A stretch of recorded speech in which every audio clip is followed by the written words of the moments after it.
প্রিয় বন্ধুরা, কেমন আছেন? আশা করি আপনারা অনেকেই ভালো আছেন। তো আপনাদের মাঝে আজ একটি আকর্ষণীয় ভিডিও নিয়ে হাজির।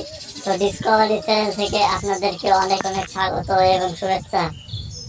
তো আজকের ভিডিও কিন্তু মারাত্মক লেভেলের ভিডিও। আপনারা পশু পাখি এগুলো দেখতে পারবেন আর কি, ভালো ছাগল।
তো গাইস, আপনাদের মাঝে একটাই চাওয়ার গাইস, আমার ভিডিওটা ভালো লাগলে বেশি বেশি শেয়ার করবেন, লাইক করবেন, আরো সুন্দর সুন্দর মজাদার ভিডিও দেখতে পারবেন আশা করি। তো আজ এই পর্যন্তই, ধন্যবাদ।